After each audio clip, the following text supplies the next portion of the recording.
Greetings, fellow citizens of Disneyland. Bricky here, and let me explain the lesson that Autopia taught Disney Imagineering and the significant influence this opening day attraction has had on every Disney-themed land designed and built in the last decade. Disneyland purists, rightfully so, want two things from attractions: original stories and Disney Parks synergy. Autopia has both of these attributes, but over time, each of these attributes have also become its greatest weakness. Its theme of a multi-lane highway system predates the federal highway system created under President Eisenhower, and its rich location of a record-setting 4 Disneyland attractions sharing one parcel of land is a classic Disney Parks fan dream come true. But everything that makes this attraction a Disneyland purist dream has turned it into a logistical nightmare. Autopia is the end of an era and a mistake that Disney Imagineering and Disney executives are not looking to replicate. It's the story of the problem with Autopia.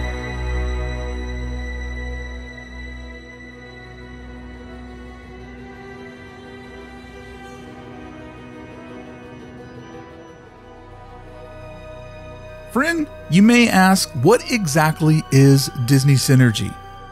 It's the interaction or cooperation of 2 or more attractions working together in harmony to produce a combined effect more significant than the sum of their separate pieces. Still confused? Me too. The best way to explain Disney Synergy is just to show you. Let's turn back the clock to 1959, when Tomorrowland at Disneyland got the addition of the Monorail and the Submarine Voyage. Each would share the same plot of land as the 1955 opening day attraction, Autopia. The 3 attractions, each great on their own, were made even better, observing one attraction while riding or walking up to the other. This trio would become even better in 1967 when the People Mover would join the band, placing 4 different rides in the existing Autopia footprint. The energy of 4 different attractions living in one shared space creates a layering of Disneyland storytelling that makes the park not only feel alive, but like a real little city. But friend, what happens when synergy loses its energy? The synergy that made Tomorrowland feel like an actual city would ultimately complicate its future from Tomorrowland to Sorrowland.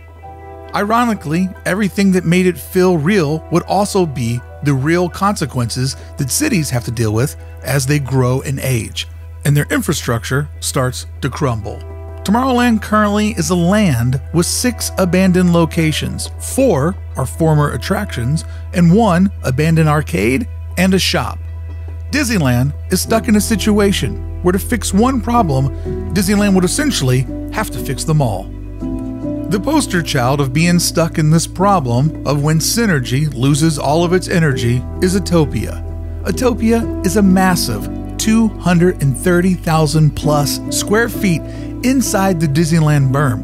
And as you know, friends, everything inside of the railroad track is the most precious land that the Walt Disney Corporation owns. And you ask yourself, how big is a little over 230,000 square feet? Well, for example, Main Street USA, from the Disneyland train station, and including all of it, all the way up to Holly Jolly and Plaza Inn, and in between, the inside of all those shops and Mr. Lincoln's Theater. That's the size of Autopia.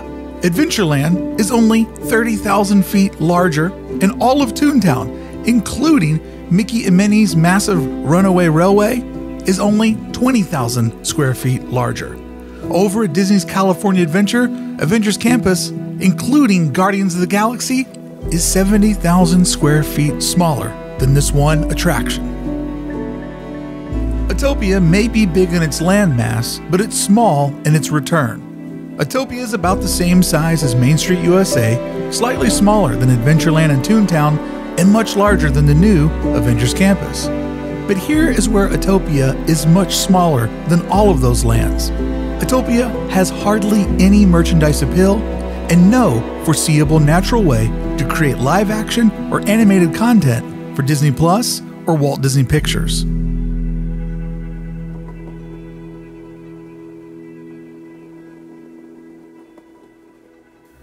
Disneyland fans love Disney theme park synergy, but the Disney executives love cross-company synergy, where a fan's love of intellectual property motivates them to purchase a streaming subscription, endless merchandise, or a theme park or movie ticket.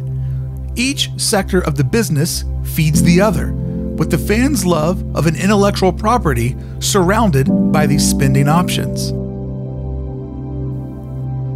And the other problem with the Autopia is it's just an okay ride, ridden by millions and beloved by younger citizens of Disneyland and old alike. But stack up this individual attraction offering to all of Adventureland, all of Toontown, every experience on Main Street USA, or the new Avengers Campus, and it's easy to see where each of these obviously sells more merchandise, sells more food, but even more theme park tickets. Autopia for most is a bonus, a fun, nostalgic part of an amazing day out at the Disneyland Resort. But I'm going to make a wild guess that Autopia motivates very few people to actually buy a ticket that want to go to Disneyland to exclusively experience and ride the 1955 opening day classic. It's a bonus, it's not the headliner. And given the amount of time and experience and memories that one can create in these other lands that are the same size or slightly larger or smaller, it's easy to see where if this plot of land were to be reimagined, instead of spending 30 minutes here, you might end up spending 3 hours or more, making many different memories while enjoying several experiences instead of one. For Disneyland to better use this 230,000 square feet to create entirely new land or a couple of mega attractions, they would have many obstacles, and each are caused by the synergy that makes this attraction so rich. First off, the Finding Nemo Submarine Voyage travels underneath the attraction. The soon-to-be abandoned for 27 years People Mover has a track that runs through the Autopia land, but it also has tracks running through nearly every building in Tomorrowland, where each link of the chain is keeping the others secure. Removing some links could weaken others, creating a domino effect of construction costs. And lastly, the monorail takes 2 beautiful vanity loops over the Autopia. There is a way to rip these out and to create one broad circle. But there's a reason Disney hasn't created new monorail tracks in a very long time. They are extremely expensive. So here sits a massive attraction that Disneyland can't upsell with merchandise or entertainment content, but also can't affordably deconstruct without opening a massive can of construction worms. Friends, here sits the reason why Disney Synergy has been removed from the Imagineering design playbook.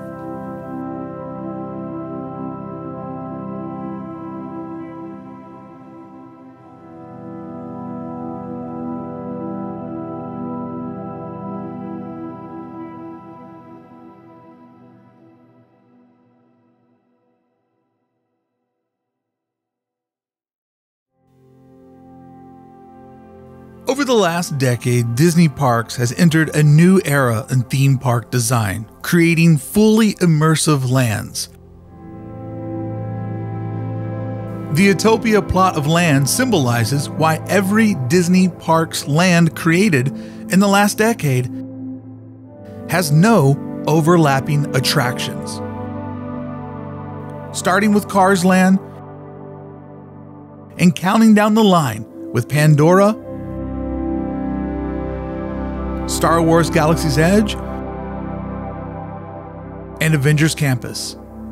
Each of these lands can have any single attraction or location removed and swapped out for something bigger and better down the line that appeals to a new generation of theme parks fans' needs.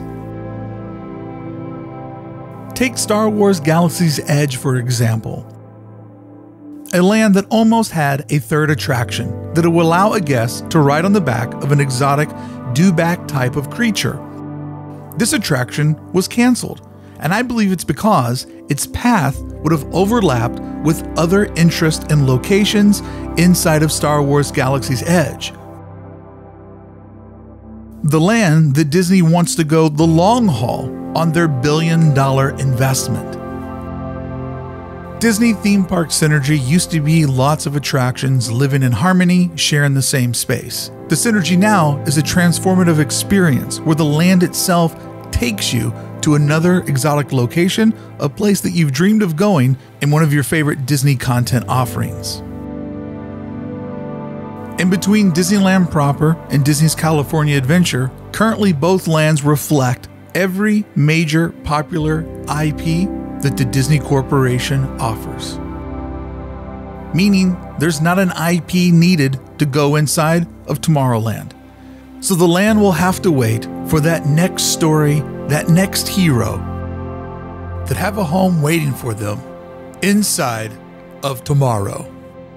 It seems that Disney has learned that synergy comes at a cost, and that cost is the future. And in the meantime, there may be quick fixes, like the quick fixes of the past, that only create more long-term problems. Friends, if you enjoyed today's video, I would urge you to watch this video right here where I show you where Cosmic Rewind could find a home at the Disneyland Resort. If you enjoyed today's video, please consider subscribing to the channel, leave a comment, like this video, and a big shout out to all my friends over at club1313.com for making today's video possible.